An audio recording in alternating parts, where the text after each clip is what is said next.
そういえば大将ドイツ文学を教えてたんですよね。そうそう、中高ドイツ語、昔のドイツ語やねんけどな。ニーベルンゲンの歌って聞いたことある？なんか聞いたような。世界史にはな必ず出てきてんねんけどな、英雄の歌やねん。こんな感じ。Uns ist in alten もうね Meeren また始まったよ。 毎回の面倒な話だ Helden ね。 Lobbeeren いやドイツ文学も教えるの難しそうですね。いや社会学でも分かりにくいって言われる時があって、特に統計を教える時にやっぱ数学の苦手な学生さんがいて、その時は授業表関係とでも分かりにくいっていう声が時々あるんですよね。統計難しいよな。そうなんですよ。分からん。わしもやりたないわね。で佐藤さんこれどうやって教えたらいいの？これは分かりやすさに関わる話ですよね。ちょっと先ほどの図をもう一回見てもらいたいんですけれども、新しい情報が入ってくると注意を引きつけておく必要がありますよね。でその注意が引きつけられていれば、その次に来るのがパターン認知というものなんですね。このパターン認知というのは過去のさまざまな情報の中から似たパターンを探すという、こういう行為です。ちょうどインターネットにキーワードを入れて、言葉の検索をすることがありますよね。それに近い行為が行われているというふうに考えていいと思うんですね。でこの時に非常に重要になるのがスキーマと言われるものなんです。スキーマ？脳の隙間に知識をぐわーっと入れていくってことや。その右脳と左脳の隙間にね。いやそうじゃなくて、その隙間じゃなくて、スキーマというのはね、過去のさまざまな知識の体系のことを言うんです。過去に持っているさまざまな知識を駆使して、学習者というものは新しい情報はこれはどんな情報なのかっていうことを仮説を立てて、そして、スキーマを使って解釈して取り込んでいくと、ものすごく能動的な、そういう行為だというふうに考えた方がいいと思いますね。じゃあ講義法でも脳が能動的に動いてるっていうことですか？基本的にはこのスキーマをうまく使うことができていればそうだというふうに言えると思うんですね。しかし、そのスキーマを持っていないだとか、あるいはスキーマを持っていてもうまく呼び出すことができなければ、その学習者は理解することができない。参考にするスキーマがないですからね。なので、分かりやすい授業というのは、別な言い方をするとこの適切なスキーマを学生が呼び出しやすい授業と、こういうふうに言ってもいいと思うんですよね。スキーマって具体的にどんなものですか？例えば小中高時代に学んできたさまざまな教科の知識ってありますよね。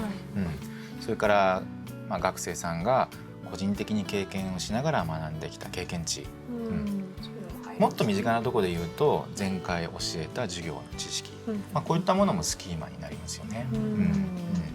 ただですね、気をつけなければいけないのは、その学生さんが持っているスキーマが間違っている場合があるということなんですよね。なのでスキーマっていうものは学習を促進させることもあるし、学習の阻害にもなるということなんです。例えば先生がものを教える時にですね、先生は自分のスキーマに基づいて知識を伝達するわけですけれども、学生が全く同じスキーマを持ってるというふうに考えない方がいいわけですよね。学生がもし授業が分かりにくいといった場合には、もちろん先生の教え方に問題がある場合もありますけれども、もしかしたら学生が持っているスキーマが先生の持っているものと違う、誤ったものを持っていると、これをですね誤概念というふうに言います。なので先生が教えるときに学生が持っているスキーマが正しいものなのかどうかと、これもチェックしておく必要があると思うんですね。じゃあ例えば小テストとかでその知識を確認したりっていうのも大事ですか？そうですね。あとキーワードを出してそれに関連して知っている言葉をこう書き出してもらうとかですね。それによって確認することができます。根岸さん、もう一つね、学生に分かりやすい授業をするコツがあるんですよ。何ですか？それは、授業の構造を示すという方法なんですね。例えば居酒屋のメニューでもコースメニューでもちゃんと一品一品どんなものが出てくるのかって最初に見て見せてくれるといいですよね。まあうちはお任せしかないけどな。まあ常連客だったらばそれでいいんですけど、ネギさんみたいな一元さんだとちょっと不安ですよね。まあ確かにそういう時もありますね。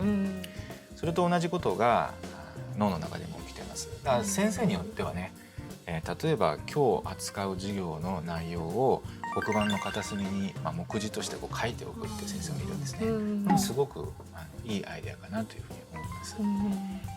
なので、構造を示すというのは、ね、ぜひちょっとやってもらいたいなと思いますね。どういう構造があるんですか？講義法で使う構造っていうのは実はそんなにたくさんパターンがあるわけじゃありません。なのでいくつかのモデルをこれから紹介してみたいと思うんですね。まず一番最初に示した構造が階層構造と言われているものですよね。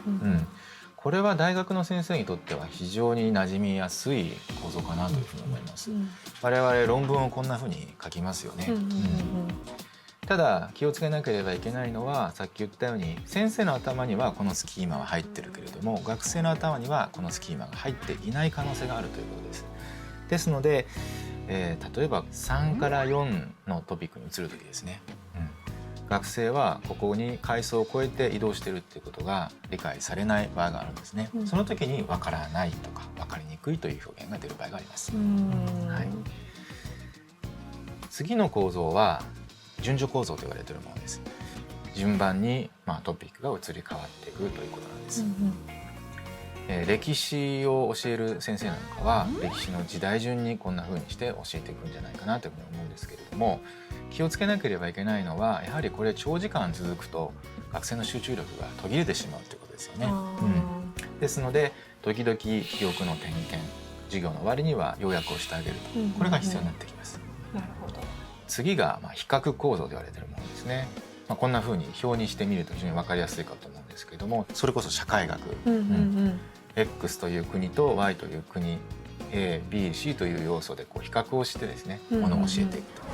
そしてこれは医学で使うこういう臓器ですね、こういう図形ですとか、空間を使って順番に物事を教えていくという構造です。